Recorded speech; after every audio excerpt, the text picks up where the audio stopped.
Salut tout le monde, bienvenue sur Crime et Châtiment, super heureuse de vous retrouver. On est à 900 sur la chaîne, donc un énorme merci et bienvenue à tous les nouveaux. Bienvenue, merci de vous être arrêtés sur cette vidéo. Je m'appelle Laura, je suis en master de droit pénal et en fait c'est un peu tout ce que vous savez de moi pour le moment. Que je suis en droit pénal, que j'adore le true crime, mais bon forcément on a tous des hobbies et parmi ces hobbies j'adore écouter de la musique comme pas mal de monde ici je suppose. Et donc j'ai plein d'artistes préférés différents, mais il y a surtout un groupe que je suis particulièrement, il s'agit de BTS et qui fait donc partie de l'industrie de la K-pop et c'est pour ça en fait, c'est un sujet que j'avais envie de faire depuis pas mal de temps déjà, plusieurs semaines, de mêler justement le true crime et la K-pop et de s'intéresser à des morts très suspicieuses où on se doute quand même qu'il y a eu l'intervention d'une tierce personne dans ces drames-là. Du coup, accrochez vos ceintures, on va voyager un petit peu en Corée du Sud, on va s'intéresser à 3 histoires qui ont retenu mon attention. Du coup, prenez quelque chose à boire, à manger, installez-vous bien confortablement pour cette vidéo. On est vendredi, c'est l'heure du crime. Générique.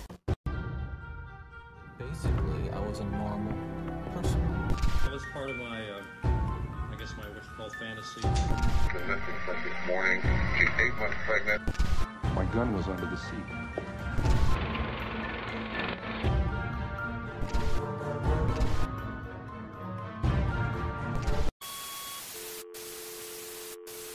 Alors comme vous pouvez le voir et comme certains d'entre vous peuvent le reconnaître, je suis de nouveau chez mes parents puisque j'ai fini mes cours, ma semaine de partiel et de révision arrive.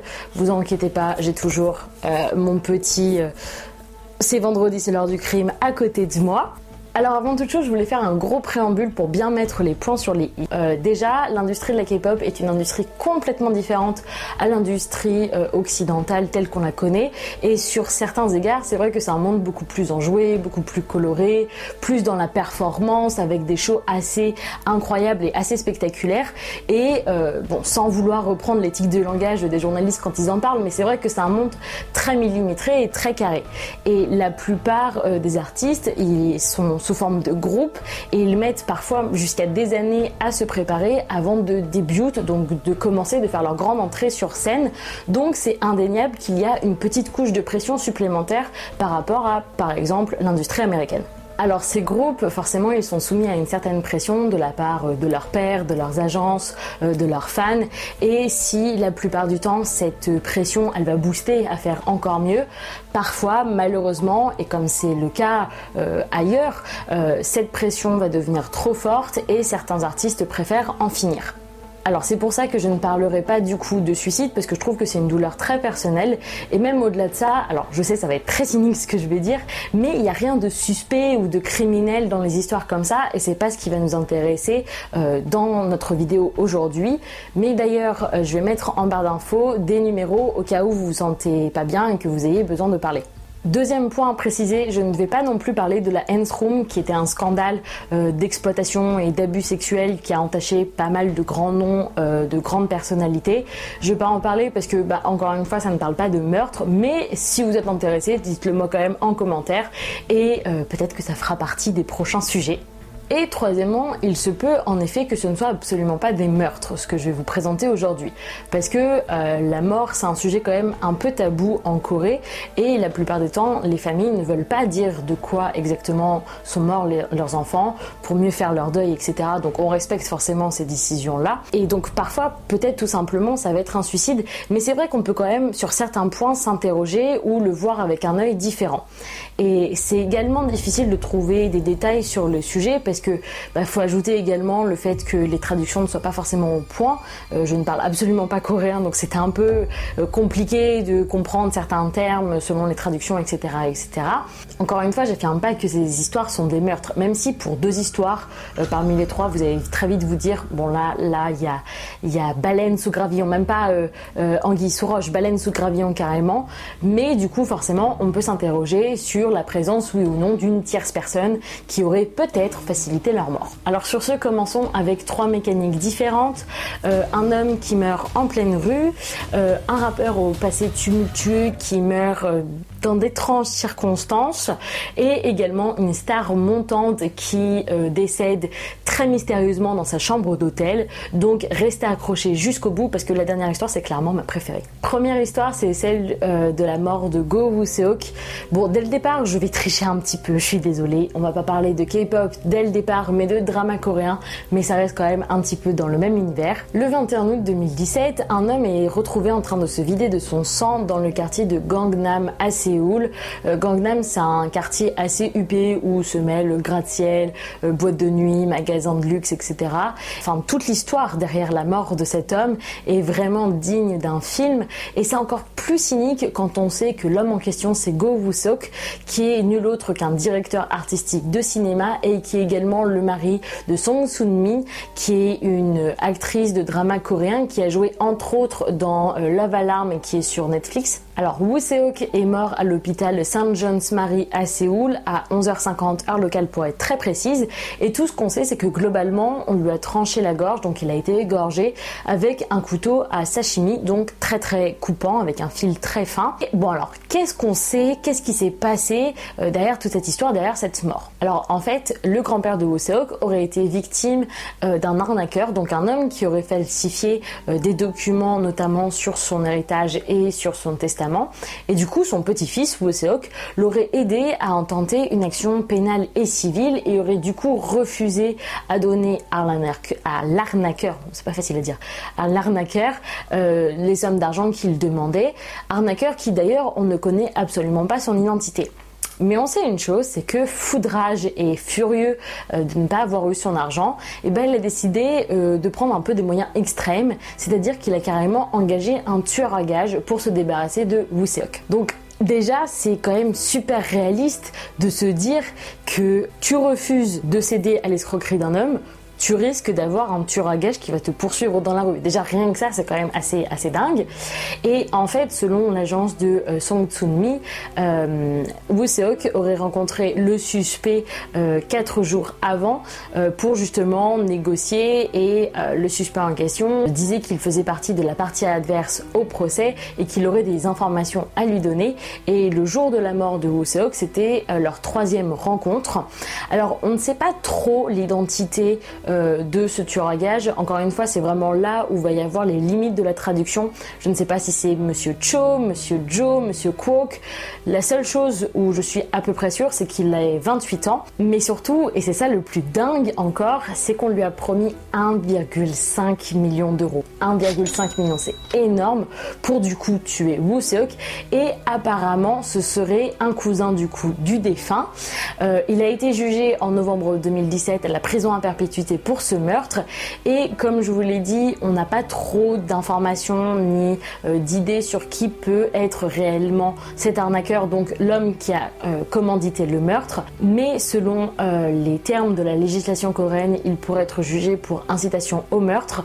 Mais encore une fois, étant donné que la famille n'a pas non plus énormément communiqué sur ces sujets, je sais pas trop si du coup il a été arrêté, s'il a été appréhendé ou pas, mais en tout cas c'est vrai que c'est assez dingue de se dire déjà, un mec qui meurt en pleine journée, pour moi ça reste quand même toujours un énorme mystère, en pleine rue dans un quartier très animé, par un tueur à gages qui aurait été promis 1,5 million. Là, je suis désolée, c'est obligé, et on le sait puisque la cour l'a dit, que là très clairement c'est un meurtre. Notre deuxième histoire, elle concerne le rappeur Iron. Donc le 25 janvier 2021, ce qui est quand même assez récent, le rappeur Iron, à l'âge de 29 ans, est retrouvé mort en train de saigner en bas d'un appartement à Séoul. Et avant de s'intéresser un petit peu aux circonstances assez mystérieuses de sa mort, on va s'intéresser au rappeur en lui-même, ou de son vrai nom, Chung Ho-chul. Alors Iron, très clairement, c'est un artiste très controversé. Il a sorti son seul et unique unique et premier album Rock Bottom en 2016, mais un de ses sons, Roll, a été très très critiqué parce qu'il y avait des paroles qui faisaient allusion à un fantasme de viol. En plus de ça, en 2018, il a été condamné à 8 mois de prison avec sursis parce qu'il aurait tenté d'étrangler sa petite amie, ex-petite amie du coup, lorsqu'elle essayait de mettre fin à leur relation. En décembre 2020 également, il a été arrêté puisqu'il a agressé son colocataire de 18 ans, qu'il a frappé plus d'une 50aine de fois avec une batte de baseball parce que apparemment il aurait corrompu un fichier de musique. Et en plus de cela, il y a également des rumeurs de drogue, de marijuana, comme quoi il aurait lui-même lancé des rumeurs sur son ancienne petite amie. Donc globalement, on a un beau paquet. Il est très controversé, on va pas se mentir. Le 25 janvier dernier donc, il a été retrouvé à 10h50 précisément par un agent de sécurité, inconscient, en train de saigner sur le parterre de fleurs d'un complexe d'appartements. Il a été déclaré mort lors de son transfert à l'hôpital et dès le début, la police n'a pas su trop nous dire si c'était oui ou non un suicide et c'est pour ça qu'on peut se poser énormément de questions. Premièrement, parce que oui, on va se poser les questions. Premièrement, est-ce que ces saignements étaient liés à des coupures? Si oui, est-ce que c'était des coupures qui pouvaient se faire lui-même? Du coup, on peut penser à un suicide, comme par exemple les veines, les poignets, etc. Ou est-ce que ça nécessitait quand même l'intervention d'un tiers, comme par exemple, comme pour cette première histoire, si on l'avait égorgé. Donc là, on peut tout de suite se poser la question, est-ce que c'est un suicide? Est-ce que c'est un accident? Est-ce que c'est un meurtre? Si ce ne sont pas des coupures, si, admettons, et c'était l'une des hypothèses, si, admettons, il est tombé de la fenêtre de l'appartement, est-ce qu'il est tombé volontairement, donc est-ce qu'il aurait voulu se suicider, ou est-ce que quelqu'un l'aurait poussé, sachant que, quand même, il faut le noter, que l'appartement en question n'était absolument pas le sien, mais on a quand même retrouvé ses affaires là-bas. On ne sait pas vraiment à qui c'est très mystérieux. Pourtant, la police n'a trouvé aucun élément qui pourrait laisser penser à un acte criminel et la famille a refusé de faire autopsier le corps de Iron.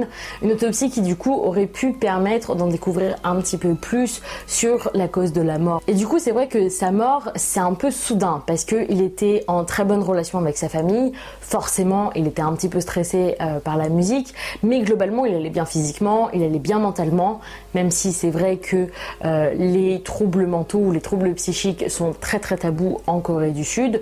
Globalement, il allait bien.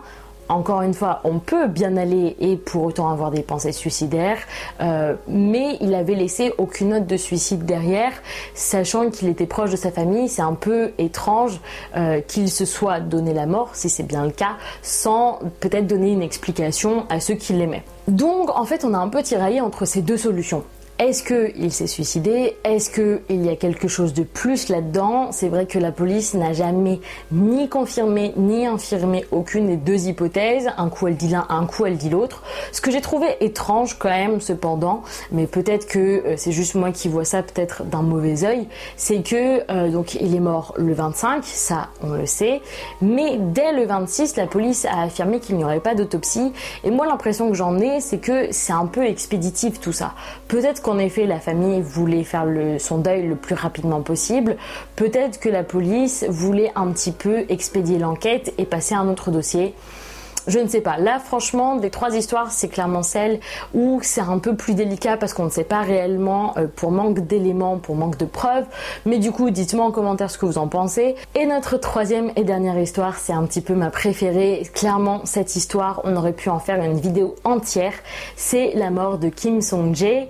Alors, Kim Song-jae, c'était un rappeur, chanteur, musicien, mannequin, un peu célèbre dans les années 90. Il avait commencé dans le groupe 2 où ils étaient littéralement deux avec Lee Hyun-do, où globalement ils étaient parmi les premiers à avoir mélangé et intégré du hip-hop dans la musique coréenne. Alors sa mort, très clairement, ça fait partie des plus mystérieuses de la K-pop des 25-30 dernières années. Alors il faut savoir qu'après la rupture du groupe, même s'il y avait un bon succès national, Kim Sung-jae a lancé son premier solo, As I Told You, le 19 novembre 1995. Un solo qui va être après repris et vraiment être gravé dans les mémoires.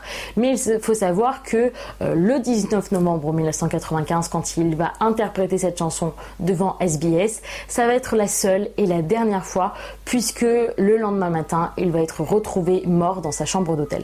Alors ce 19 novembre, le soir de cette performance, il va retourner à son hôtel à Séoul avec sa petite amie et quelques copains, et le lendemain matin, ça va être ses danseurs, ses backup danseurs qui vont retrouver avec horreur son corps inconscient mort tout simplement dans sa chambre d'hôtel. Alors au début, l'enquête pensait qu'il était mort par crise cardiaque, par karosheu, c'est un terme japonais qui veut dire mort par surmenage, mais tout n'est pas si simple, puisque dans son bras droit, on a retrouvé 28 piqûres, donc avec une seringue, et son sang contenait c'est difficile à dire, du thilétamine-zolazépam. Alors très clairement au début je n'avais aucune idée de ce que c'était, mais il faut toujours avoir une pote en pharma sous le coude. Du coup merci Morgane, puisque elle a réussi à me trouver que en fait cette molécule au nom un peu imprononçable est en réalité un anesthésiant pour animal très très puissant, surtout pour les chiens et chats. Alors, au début, on pense du coup au suicide. Le problème, c'est que Kim Sung-jae était droitier et les piqûres ont eu lieu sur son bras droit. Donc, s'il s'était réellement donné la mort, elles auraient eu lieu sur le bras gauche. On est d'accord sur ce point-là. Et en plus de ça, c'était une star montante. Elle venait à peine de commencer sa carrière solo. Donc c'est vrai que, encore une fois, tout peut aller bien, mais quand même aller un peu mal. Mais c'est vrai que toute cette histoire était très louche dès le départ. Du coup, le suspect numéro 1, c'est nul autre que sa petite amie Kim. En fait, il faut savoir que Kim, elle avait une obsession pour son petit copain. Elle n'aimait absolument pas qu'il interagisse avec des fans, et au lieu de se réjouir de sa célébrité et du fait qu'il touche de plus en plus de monde avec sa musique, elle n'aimait absolument pas qu'il soit devant les projecteurs. Et dès que des fans essayaient de l'approcher, elle essayait par tout moyen de les faire partir, de les arrêter. Il y aurait même une rumeur comme quoi un jour elle aurait attaché à leur lit pour éviter qu'il aille se rendre à une signature de contrat, donc vraiment un peu à ce point-là. En plus de ça, un pharmacien aurait vendu à Kim quelques jours avant la mort de Sung-jae du Zolethil 50 qui est en fait le générique pour l'anesthésiant, et Kim lui aurait demandé de garder ça secret. Donc c'est vrai que là les éléments commencent un petit peu à s'accumuler, ça sent pas très très bon pour elle. Et en fait le mobile, c'était que quelques jours avant sa mort, Sung-jae aurait essayé de rompre avec Kim parce que très clairement c'était une petite amie obsessionnelle, très toxique, tout ce qu'on veut. Du coup, elle a été condamnée pour meurtre et à la prison à perpétuité, mais lors du procès d'appel, elle a été acquittée pour manque de preuves. Parce que là on se dit, attends, comment ça, manque de preuves là, il y a tout qui s'enchaîne contre elle. Parce que du coup, dans son procès d'appel, tous les témoins, notamment le pharmacien et les danseurs, ont tous changé d'avis. On dit que non, ils s'en rappelaient plus très bien, ou que ça s'était pas passé comme ça, ou ont même pris carrément la défense de Kim. Est-ce que c'est une histoire de subordination de témoins ou non? On n'en sait pas trop.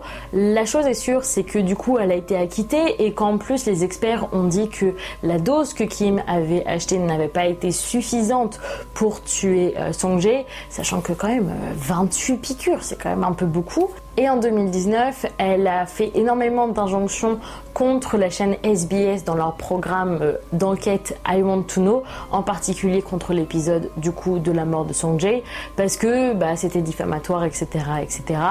Donc maintenant on ne peut plus retrouver cet épisode, on peut seulement retrouver encore quelques captures d'écran. Et du coup voilà, lui très clairement, on sait que c'est un meurtre, c'est quasi écrit noir sur blanc. Peut-être que vous avez un avis différent, dites-moi en commentaire ce que vous en pensez. Laquelle de ces ces 3 histoires vous avez préférées, si ce sujet vous a autant plu que moi j'ai eu de plaisir à le faire et à faire les recherches. N'hésitez pas à vous abonner, à mettre la petite cloche pour avoir toutes les notifications, à mettre un petit pouce bleu parce que ça fait quand même toujours plaisir. Et du coup voilà, je suis super heureuse qu'on soit toujours de plus en plus sur cette chaîne. Merci énormément. Je vais tout faire encore une fois pour avoir un épisode la semaine prochaine et de gérer un petit peu avec mes partiels. Du coup, bah écoutez, on se retrouve peut-être à la semaine prochaine.